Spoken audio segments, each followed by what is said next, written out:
제가 6.25 전쟁에 대한 부분으로 설교하기는 되게 오랜만인데요. 이번 주가 6.25가 있는 우리 한국 전쟁을 생각하는 그런 한 주입니다. 벌써 전쟁이 발발한 지 74주년이 되었습니다. 6.25 전쟁 발발부터 휴전까지 부분을 잠깐 살펴보면은 1950년 6월 25일, 혹시 여러분 중에 1950년도에 태어나신 분 있으면 한번 손 들어 보실래요? 와, 여러분 계세요. 네, 내려주세요. 이재석 안수 집사님, 김혜란 목사님, 이경혜 권사님도? 예. 전쟁둥이라고 말하잖아요. 우리가 해방둥이가 있고 전쟁둥이. 그럼 이분들은 이제 만 74세가 되시는 거죠. 1950년 6월 25일 북한군에 의해 소련 탱크를 앞에 세우고 주일날 새벽 4시 모두가 잠든 시간에, 이게 웬 날벼락입니까? 전쟁이 발발했습니다. 그리고 12일 만인 6월 27일 서울을 빼앗깁니다. 2개월 만인 8월에 대구, 부산 지역을 제외한 남한 전체가 북한에 넘어갑니다. 정말 우리 대한민국이 공산화될 뻔한 풍전등화와 같은 위기의 순간이었습니다. 그때 메가더 장군의 지략을 통해 1950년 9월 15일 인천 상륙작전이 벌어지지요. 그리고 국군과 유엔군의 대반격이 일어나서 1개월 만에 북한 지역의 3분의 2를 점령하게 됩니다. 청진 지역까지 점령을 하게 됩니다. 그런데 중공군이 10월 18일 인해 전술로 밀고 내려옵니다. 그리고 그 다음에 1월 4일 일사후퇴라고 말하지요. 서울을 다시 빼앗기게 됩니다. 국군과 유엔군의 반격으로 1951년 3월 14일 서울을 재탈환하고, 그 다음부터 무려 2년 4개월 동안 국지전이 계속되면서 올라갔다 내려갔다를 반복하면서 1953년 7월 27일 휴전을 맞이하고 올해로 74주년이 되었습니다. 제가 여러분에게 동영상 하나를 보여드리는데, 처음에 볼 동영상은 지금 제가 소개한 이 내용을 1분 동안 만든 영상입니다. 쫙 북한군이 밀고 내려와서 다시 인천 상륙작전을 통해서 우리가 올라가고, 그 다음에 머물게 되고 휴전선. 이 동영상 하나하고 그 다음 동영상은 여러분 처음 보시는 분들이 많을 텐데요. 6.25 전쟁 때 유엔군으로 각국이 참전했습니다. 그래서 각국이, 어떤 나라는 2명, 어떤 나라는 수십 명, 어떤 나라는 수백 명 목숨을 잃게 됩니다. 그래서 그 군인 병사들 한 명을 관으로 했을 때, 관에 딱 사람을 놓였을 때 그 관이 얼만큼 높이 쌓이는지를 보면 이제 여러분 가슴이 먹먹해지는데요. 우리 대한민국 군인들이 사망한 걸 관으로 해서 쌓으면 63 빌딩을 초월합니다. 그 다음에 북한군의 사망자 수를 하면 우리보다 훨씬 많은, 약 70만 명이 죽었으니까요, 에펠탑을 초월합니다. 그래서 우리가 그 이어지는 동영상 같이 보면서 한국전쟁 때 이렇게 어마어마한 피해가 있었구나, 다시는 이 땅에 전쟁이 일어나서는 안 되고 그를 위해서 우리가 하나님께 기도해야 되겠구나, 이런 다짐을 하는 시간을 갖도록 하겠습니다. 우리 2개의 동영상 이어서 보도록 하겠습니다.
네, 이 영상을 저는 이제 몇 번을 보게 됐는데 볼 때마다 마음이 먹먹해지는 거예요.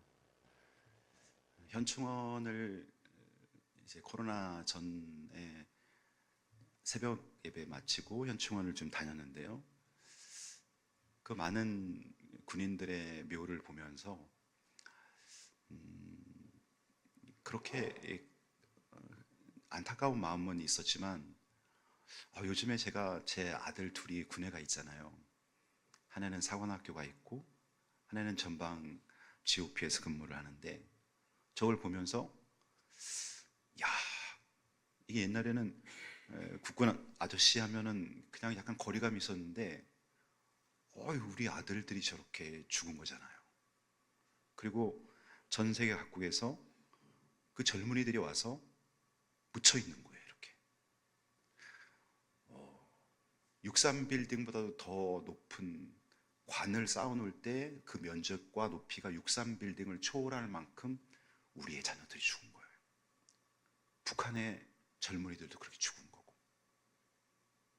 근데 사실 이걸 우리가 세월이 74년이 지나면서 이런 부분들이 많이 희석되어 있는데 적어도 오늘만큼은 우리가 6.25를 이번 주에 맞이하면서 이 병사들의 죽음과 이게 저기 나오는 숫자는요 병사들 죽은 숫자만 나온 거예요.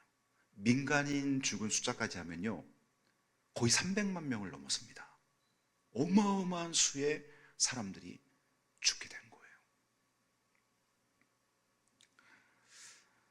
그래서 우리는 과거 70년대까지만 해도 한국 사회에 이런 말이 있었죠. 잊지 말자 6.25, 처부수자 공산당. 그런 구호가 있었어요. 그만큼 이 동족끼리의 이 죽은 전쟁, 상잔의 비극, 6.25 전쟁이 가져주는 아픔은 심각했던 것입니다. 남북한 합해서 수백만 명의 사상자가 발생했고 이산가족 수가 1000만 명 이상의 이산가족이 생겨났습니다. 수많은 문화재가 소실됐고 국토 대부분이 황폐해졌습니다. 지금 74년이 지난 지금도 화해하지 못하고 또 지난주에는 러시아와 북한이 조약을 맺었습니다. 1970년 중반까지만 해도 통계를 보면요 북한이 남한보다 경제적으로 더 잘 살았습니다. 그런데 50년 동안 대한민국은 정말 이 인류 역사상 지구에 있는 모든 나라들 중에 가장 빨리 성장한 나라 중에 하나입니다. 2022년 IMF 세계 경제 전망에 따르면 한국은 국내 총생산, 세계 경제 규모를 말할 때 그 국민들이 국내에서 얼마나 많은 양의 물품을 생산하느냐, 이게 GDP, 국내 총생산입니다. 국내 총생산이 2022년 세계 10위, 올해는 한 두세 계단 내려왔는데 세계 10위를 기록했습니다. 세계 10위라는 것은요 엄청난 거예요. 브라질과 러시아를 그 당시 앞질러서 이 작은 땅덩어리의 우리나라가 불과 6.25 전쟁 이후 1950년대 중반에 세계에서 가장 못 사는 나라가 인도, 그 다음에 인도 다음으로 우리나라가 세계에서 가장 못 사는 나라였습니다. 그런데 그런 나라가 2022년 GDP 세계 10위를 차지한다는 것은 이건 정말 괄목상대라는 말로 다 표현할 수 없는 거예요. 우리는 이런 놀라운 경제 대국이 된 것에 먼저는 하나님의 은혜에 감사를 해야 되겠고, 두 번째는 민주화를 이루기 위한 국민들의 열망과 희생, 그리고 이 전쟁 속에서 숨져간 수많은 병사들, 그리고 피눈물을 흘리는 그 가족들, 그리고 이 나라를 재건하기 위해서 모든 것을 희생하며 다시 일어선 우리 할머니, 할아버지 세대와 우리 부모님 세대에 감사해야 되는 것입니다. 오늘 본문 신명기 5장 15절을 보면요, 너는 기억하라. 성경에 보면 기억하라라는 단어를 제가 성경 검색을 해보니까 수백 구절이 나오는 거예요. 기억하라. 뭘 기억하라는 거예요, 여기서? 여러분, 십계명을 하나님께서 모세에게 주셨는데, 십계명에 대한 기록이 성경에 두 군데가 나오는데, 하나는 출애굽기 20장, 그리고 또 하나는 오늘 본문인 신명기 5장에 소개되어 있는데요, 십계명을 쭉 소개하면서 제4계명, 네 번째 계명을 소개하면서 안식일을 거룩히 지켜라 이렇게만 얘기하지 않고 앞에 뭔가 전문을 소개하는 거죠. 너는 기억해라. 내가 애굽 땅에서 종되었더니 내 하나님 여호와가 강한 손과 편팔로 거기서 너를 인도하여 내었나니 그러므로 너희는 안식일을 지켜라. 하나님이 예배드릴 수 없는 환경, 애굽, 이집트죠. 이집트, 예배드릴 수 없는 그 이집트에서 농사일과 건축일, 허들의 일을 했던 그 종살이 했던 이스라엘 백성들을, 너희를 하나님이 강한 손과 편팔로 홍해를 가르고 갖가지 10가지 재앙의 기적을 통해서 너희를 인도해 냈으니 그것을 잊지 말고 감사하며 평생 안식일을 기억하여 하나님을 예배하는 자로 살라는 것입니다. 여러분, 우리가 인생을 살면서 잊어버릴 것이 있고 잊지 말아야 될 것이 있죠. 잊어버릴 건 뭐예요? 우리가 인간관계 속에서 좀 섭섭한 거, 마음의 상처를 받거나 상처를 주고, 그런 것들은 잊을 수 있어요. 어떤 것들은 또 잊어버리는 것이 나에게 도움이 될 수도 있어요. 근데 절대 잊지 말아야 될 것이 있어요. 신앙적으로 말하면 뭘 잊지 말아야 돼요? 골고다 언덕에서의 하나님의 아들의 죽음. 여러분의 죄를 대신해서 하나님께서 자기 아들을 십자가의 대속 제물로 주시고 그 아들이 거기서 죽게 되는 이 사건, 십자가 사건. 그리고 3일 만에 예수님 부활하시면서 예수 믿는 자들에게 부활의 생명을, 영생을 주신 그 복음의 메시지, 우리가 잊지 말고 늘 기억하잖아요. 하나님 나를 창조하신 사건, 너는 기억하라. 우리가 대한민국, 제가 보니까 세계사에서 사망자 수를 놓고 등급을 매길 때 1950년 6월 25일부터 3년간 이루어졌던 한국 전쟁이 6위를 차지하더라고요. 6위. 2차 세계대전이 1위. 세계 전쟁 역사상 6번째로 많은 사상자를 낸 것이 한국 전쟁입니다. 우리는 이것을 잊지 말아야 되는 것이죠. 다시는 이 나라에 전쟁이 일어나지 않도록 우리는 힘써야 됩니다. 그리스도인으로서 어떻게 힘쓸까? 우리 하나님께 먼저는 기도해야 되겠죠. 마태성이라는 목사님이, 연세 드신 목사님이시더라고요. 제가 6.25 자료를 쭉 검색하는 중에 어제 6월 22일 작성한 글인데요, 마태성 목사님이 목회 칼럼에 이 6.25 전쟁에 대해서 글을 썼는데, 제가 중간 부분은 다 생략하고 뒷부분의 글만 같이 읽으면서 그 6.25를 겪은 분들의 그 마음을 한번 느껴보도록 하겠습니다. 한반도에서의 6.25 전쟁은 모든 것이 파괴되었고 수많은 인명피해를 낸 비참한 우리의 전쟁사라 하겠다. 김일성을 위시한 북한 공산도당의 무모한 침략 전쟁으로 인하여 모든 것을 앗아간 것이다.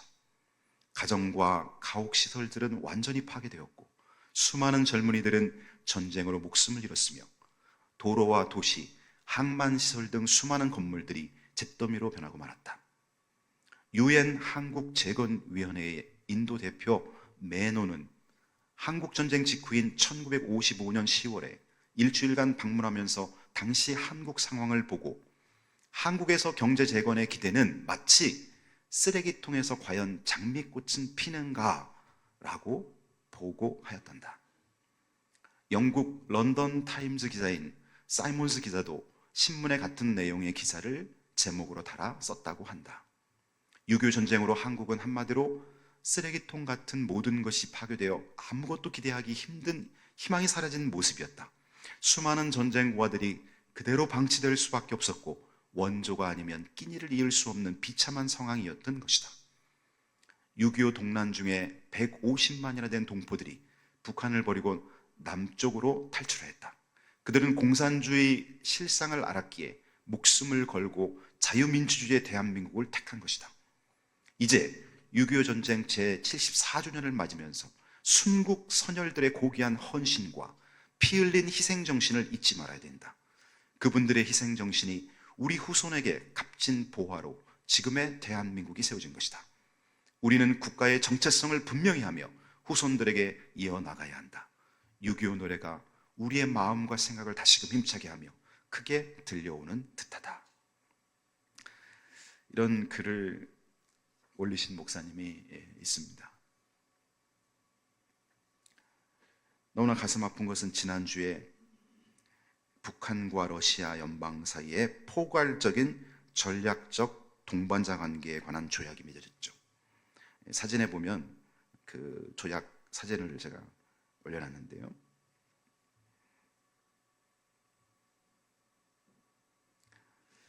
김정은과 푸틴 사인이 있고 굉장히 길더라고요. 제가 쭉 읽어보는데 여기 나오는 건 끝부분만 나오는 거고요. 굉장히 한 A4 용지 몇 장 정도의 그 조약인데 거기에 제4조